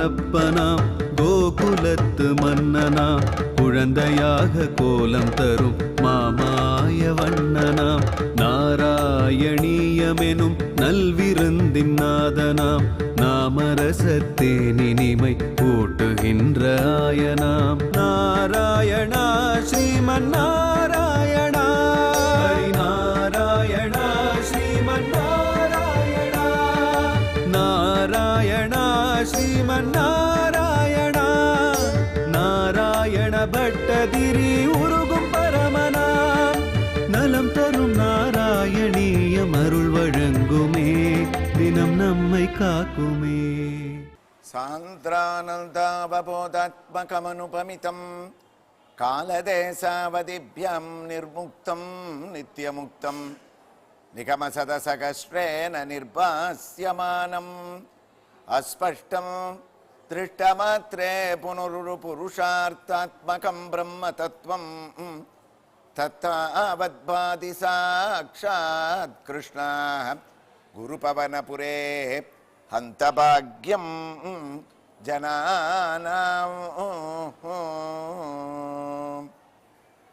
பிரத்யக்ஷ தெய்வமான குருவாயூரப்பனுடைய பரமானுக்கிரக விசேஷத்தினால தினந்தோறும் திங்கள்லேருந்து வெள்ளிக்கிழமை வரைக்கும் பொதிகை தொலைக்காட்சியில் ஸ்ரீ குருவாயூரப்பனுடைய பரமானந்த வைபவமான நலம் தரும் நாராயணீயத்தை நம்ம தொடர்ந்து கேட்டுருக்கோம்.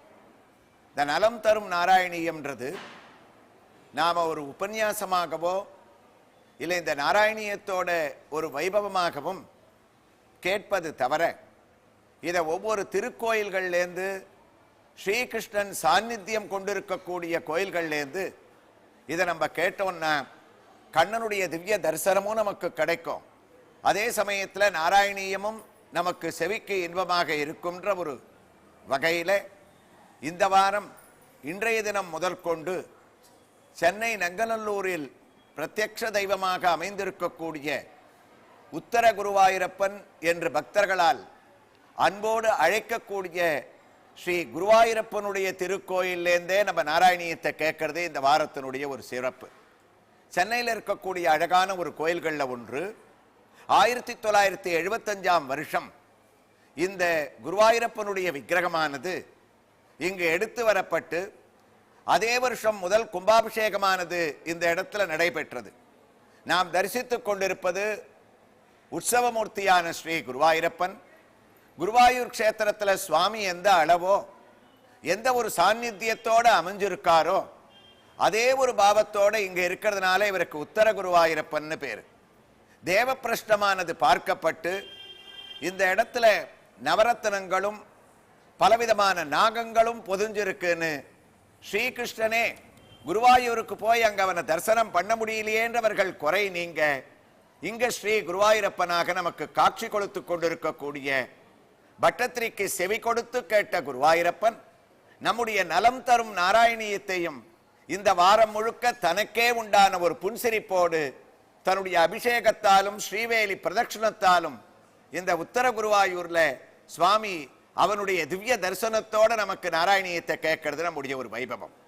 கடந்த ஒரு பகுதியில பக்தர்களே உங்களுக்கு ஞாபகம் இருக்கலாம், நாமெல்லாம் மானசீகமாக குருவாயூர்ல இறங்கி அந்த மஞ்சுளாவனுடைய பக்தியான அந்த கருடனுக்கு கீழே இருக்கக்கூடிய கல்லை நம்ம தரிசனம் பண்ணிட்டு நாராயண சரஸ்வனுடைய வைபவங்கள், கொம்பு முளைத்த தேங்காய், அங்க இருக்கக்கூடிய குந்துமணிகளை எதுக்காக குழந்தைகளை கொண்டு நாம அலப்பி பகவானுடைய திவ்ய தரிசனத்துக்கு போகிறோம் அப்படின்ற வைபவங்களை கேட்டு சற்றே தாழ்ந்திருக்கக்கூடிய அந்த குருவாயூர் கர்ப்ப கிரகத்தை நோக்கி உள்ளுக்குள்ள தரிசனத்துக்காக நுழையிறோம்.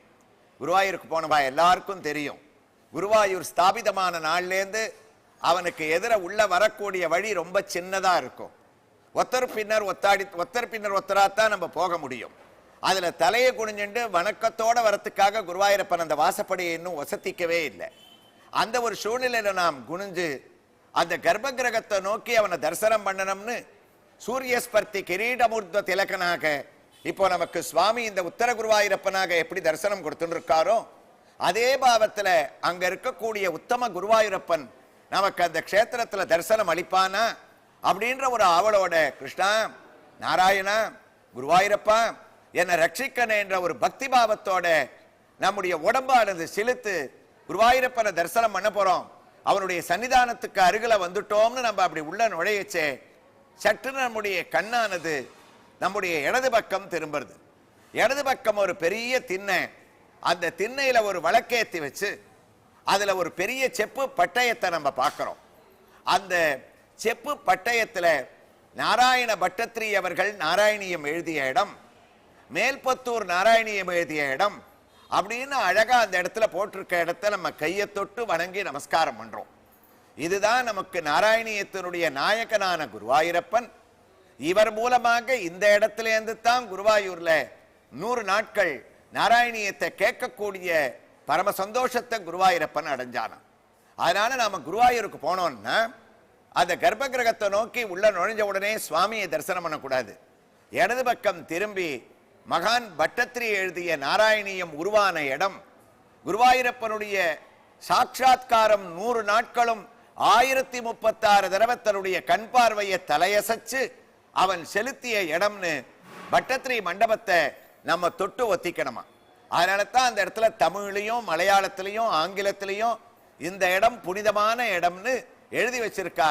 அந்த இடத்துல உட்கார்ந்து தான் பட்டத்திரி நாராயணியத்தை எழுதினாராம். நாராயணியத்தை பட்டத்திரி எழுதிட்டார். நாராயணியத்தை அவர் எழுதுறதுக்கு காரணம் என்ன? இங்கேயே 100 நாள் வந்து அங்க தங்கினார். குருவாயூரப்பனுடைய காவியத்தை எழுதணும்ன்ற ஆசை அவ்வளவு படிச்ச வியாகரண பண்டிதரான பட்டத்திரிக்கு எப்படி தோணித்து? அவர் குருவாயூர்லயே பிறந்தாரா? தினமும் குருவாயூர் கோயிலுக்கு வந்ததுனால அவனிடத்துல பக்தி ஏற்பட்டுதா?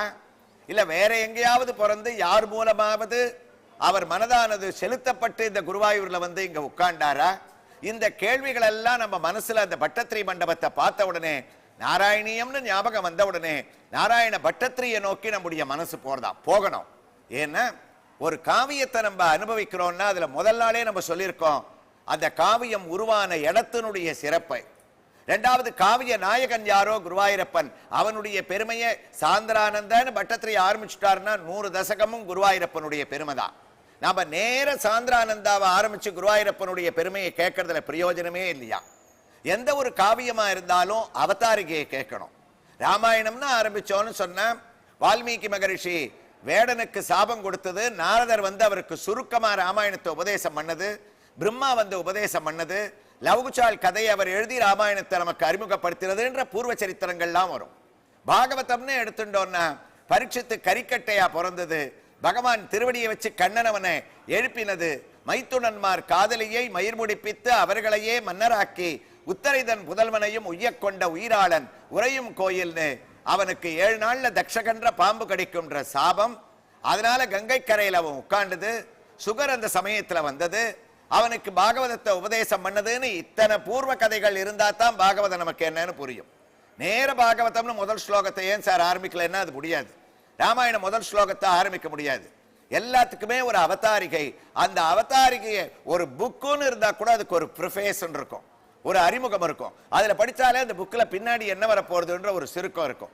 எப்படி ஒரு கல்யாணம்னு ஆரம்பிச்சா நேர திருமங்கல்ய தாரணம் பண்ணிட முடியாது, அதுக்கு முன்னாடி எவ்வளவோ வைதிக கர்மாக்கள்லாம் இருக்கு. அது போல நலம் தரும் நாராயணியம்னா நாராயணியத்தோட முதல் ஸ்லோகத்தை ஆரம்பிக்கிறதுக்கு முன்னாடி அந்த காவிய நாயகன் எந்த ஊர்ல இருக்கானோ அந்த குருவாயூரோட பெருமையை ஓரளவு நம்ம தெரிஞ்சுட்டோம். வரக்கூடிய பகுதிகளில் நிறைய பெருமை இருக்கு. கார்த்தால அவனுக்கு 3 மணிக்கு அந்த நட திறந்ததுல இருந்து அது நிர்மால்ய தரிசனத்திலேருந்து ராத்திரி திருப்புக்கா பூஜையில் அவனுக்கு சாத்திர வரைக்கும் ஒவ்வொரு பூஜையும் எப்படி பண்றா, எத்தனை நைவேத்தியங்கள் எந்த ஒரு சாநித்தியத்தோட நடத்துறா, ஏன் அந்த குருவாயூரப்பன் இந்த பூஜையை நிர்மாணம் பண்ணியிருக்கான், பால் பாயசம் எப்படி பண்றா, இதெல்லாம் நிறைய சரித்திரங்கள் பின்னாடி நம்ம கேட்க போறோம். குருவாயூர் பெருமையை ஓரளவு கேட்டோம். அடுத்ததா நமக்கு பட்டத்திரி மண்டபத்துக்கு வந்துட்டோம். அப்ப பட்டத்திரி யாருன்னு தெரிஞ்சுக்காம நம்ம சாந்திரானந்தாவை குருவாயூரப்பன் ஆரம்பிச்சு கொடுத்தாருன்னு சொன்னோம்னா நாராயணியம் கேட்கறதுலயே நமக்கு பிரயோஜனம் இல்லாம போயிடும். அதை எழுதினவர் யாரு, அவருடைய பெருமை என்ன, அதை தெரிஞ்சுக்க வேண்டியது அவசியம். அப்ப நாராயண பட்டத்திரி யாருன்னு யார்கிட்ட கேட்கறது? பல பேருக்கு தெரியும் அவர் வாத்தரோக நிவர்த்திக்காக இங்க வந்து 100 நாட்கள் எழுதினார்னு. ஆனா நாராயண பட்டத்திரி அவர் பிரக்ரியா சர்வஸ்வம்னு ஒரு கிராமருக்குன்னு சமஸ்கிருதத்துல ஒரு புக் எழுதியிருக்கார் மகா பண்டிதர் அவர். அதுல தன்னை பத்தியே அவர் ஒரு ஆட்டோபயோகிராபி ஒரே ஸ்லோகத்துல எழுதி வச்சுட்டாராம். பின்னாடி வரவா இந்த நாராயணியம் பிரபலமான உடனே நான் யாரு என்னன்னு தவிக்க வேண்டாம், நான் ஒரு ஸ்லோகத்துல என்னுடைய குடும்பத்தை பத்தி, என் பிறந்த ஊரை பத்தி, யாரால குருவாயூருக்கு நான் நாராயணி எழுத வந்தேன், இதுக்கு முன்னாடி ஒரு மகாவிஷ்ணு ஒரு சுவாமி என்ன அனுகிரகம் பண்ணியிருக்கார், முதல்ல என்ன அனுகிரகம் பண்ண மகாவிஷ்ணு குருவாயூரப்பன் இல்ல, இவ்வளவையும் அந்த ஸ்லோகத்துல சொல்லியிருக்காராம். அதை நம்ம ஒண்ணு தெரிஞ்சுட்டாதான் நாராயணியத்தை அப்புறம் பட்டத்திரி எழுத வந்ததோட காரணத்தை நம்ம தெரிஞ்சுக்க முடியும். பூகண்டே கேரளாக்கியே சரிதமிக நீலாம் உத்தரே நைவ சேத்ராத் கவ்யூதி மாத்ரே புனரபிரணவ கிராமணம் நிஸ்வதம் நீகி தர்மிஷ்டாத் பட்டதந்திராத் அகிலமதிபதோர்மதுர்தத்தத்விஜேந்திராத் ஜாதோ நாராயணக்யோ நிரவகத துலம் தேவ நாராயணக்யோ. நாராயண பட்டத்திரி சொல்றார், என் பேர் நாராயண பட்டத்திரின்னு பேர், ஜாதோ நாராயணாக்கியாம், எங்க அப்பா அம்மா எனக்கு நாராயண பட்டத்திரின்னு பேர் வச்சுட்டா. அப்போ நான் எங்க தெரியுமா பிறந்தேன், எனக்கு நாராயணி எழுதுற புண்ணியத்தை குருவாயூரப்பன் கொடுக்கல, இன்னொரு சுவாமி கொடுத்தான்னாராம். இது என்ன சார் புது கதையா இருக்குன்னா, பட்டத்திரி அவரே சொல்றார், பூகண்டே கேரளாக்கே, பாரத தேசம் உலகத்துல புனிதமான தேசம், அதுல ரொம்ப செழிப்போட பச்சை பசேல்னு இருக்கிறது கேரளாக்கே. கேரள தேசமான பரசுராம கஷேத்திரம், அந்த கஷேத்திரத்துல கேரளால பிறந்தவன் நான். அடுத்ததா கேரளால எங்க பிறந்தேன்னு உங்களுக்கு தோணுமோனோ, சரிதமிக நிலாமோ உத்தரே நைவனவா கஷேத்ரே. பாரத புழான்னு ஒரு ஆறு கேரளால ஓடிட்டு இருக்கான், புனிதமான ஆறு. அந்த பாரத புழாவினுடைய கரையில அழகான ஒரு க்ஷேத்திரம் திருநாவான்ற ஒரு க்ஷேத்திரம். அந்த திருநாவா க்ஷேத்திரத்துக்கு பக்கத்துல நான் பிறந்தேன். என்ன அழகான இன்ட்ரோடக்ஷன் பாருங்க. பாரத புழா புண்ணியமான ஒரு நதி, நம்முடைய தேசத்தினுடைய பெயரையே கொண்டிருக்கக்கூடிய ஒரே நதி. அதுவும் அந்த அவர் பிறந்த இடத்துல திருநாவாயில பித்திருக்காரியங்கள்லாம் பண்ணக்கூடிய ஒரு க்ஷேத்திரம்னு அங்க இருக்கக்கூடியவா சொல்றா. அப்படிப்பட்ட அந்த ஒரு பாரத புழா ஓடக்கூடிய இடத்துல நாவா க்ஷேத்ரே கவ்யூதி மாத்ரே, திருநாவா என்ற இடத்துல, திருநாவாய்க்கு பக்கத்துல நான் ஒரு பசு கண்ணுக்குட்டியை தொட்டி விட்டா அப்படி எத்தனை தூரம் ஓடுமோ அத்தனை சமீபத்துல நான் பிறந்தேன்றார். அப்ப என்ன அழகு, குருவாயூரப்பனை விட இவருக்கு முதல்ல அனுகிரகம் பண்ண மகாவிஷ்ணு சுவாமி யாருன்னா நாவாயில இருக்கக்கூடிய திருநாவாய் முகுந்தன். திருநாவாய் நமக்கு தெரியும், ஆழ்வார்களால மங்களாசாசனம் பண்ணப்பட்ட, அதாவது திவ்ய பிரபந்த பாசுரங்களால் பாடப்பட்ட திவ்ய கஷேத்திரங்கள், மலைநாடுன்னு சொல்லக்கூடிய கேரளால 13 திவ்ய கஷேத்திரம் இருக்கு. அந்த 13 திவ்ய கஷேத்திரத்துல ஒரு திவ்ய கஷேத்திரமான நாவாய் முகுந்தனுடைய அனுகிரகத்தால அங்க பிறந்தவா. அதனால தான் நாவா க்ஷேத்ரே கவ்யூதி மாத்ரே. அப்ப அந்த திருமூழிக்கலம் அப்படின்னு இருக்கக்கூடிய அந்த எம்பெருமானிடத்துல ஆழ்வார்கள்னா நம்மாழ்வார் பிரார்த்தனை பண்ணிட்டு எனக்கு திருநாவாய் எம்பெருமானுடைய அனுகிரகம் கிடைக்குமான்னு கேட்டாராம். அப்படிப்பட்ட அந்த திருநாவாய் க்ஷேத்திரத்துல எந்த பகவான் முகுந்தனாக குடிகொண்டு இருக்கானோ, பெருமாள் நாவாய் முகுந்தனாகவும் தாயார் கமல தடாகவல்லியாகவும் வேத விமானத்தோட செங்கமல தீர்த்தத்தோட நவயோகிகள் குடிகொண்டிருக்கக்கூடிய அந்த திருநாவாயில நான் பிறந்து தினமுமே அங்க இருக்கக்கூடிய சுவாமியை போய் நமஸ்காரம் பண்ணி மகாவிஷ்ணுவனுடைய அனுகிரகம் எனக்கு பரிபூர்ணமாக இருக்கணும் அப்படின்னு நான் அவரை பூஜை பண்ண ஒரு பலன் எனக்கு இன்னைக்கு குருவாயூர்ல நாராயணியத்தை எழுதக்கூடிய பரமபாகியத்தை ஒரு மகாவிஷ்ணுவானவன் இன்னொரு மகாவிஷ்ணுவனிடத்துல அனுப்பி வைத்த ஒரு பெருமையை அடைஞ்சேன் அப்படின்னு நாவாக்ஷேத்திரத்தினுடைய ஒரு பெரிய பெருமையை சொல்லிட்டு தன்னுடைய வாழ்க்கையினுடைய வரலாறு ஒரே ஸ்லோகத்துல ஆரம்பிச்சவர் அந்த திருநாவாயை பத்தி சொன்னாராம். அந்த திருநாவாயில அவர் போய் பண்ண பூஜையினுடைய அனுகிரகம், அந்த க்ஷேத்திரம் எப்படிப்பட்ட க்ஷேத்திரம், பட்டத்திரி மாத்திரமா ஆழ்வார்கள், திருமங்கையாழ்வார், நம்மாழ்வார், அங்க இருக்கக்கூடிய வைபவங்கள் இதெல்லாம் நம்ம சிந்தனை பண்ணோம்னா பட்டத்திரிக்கே இந்த அனுகிரகம் கிடைச்சது நமக்கு தெரியும். அப்படிப்பட்ட ஒரு வைபவத்தை உத்தர குருவாயூரப்பருடைய இந்த திருக்கோயில்ல இருந்து நாளைய தினம் நம்ம பக்தியோட கேட்கலாம். நாராயணா ஸ்ரீமன் நாராயணா, ஹரி நாராயணா ஸ்ரீமன் நாராயணா.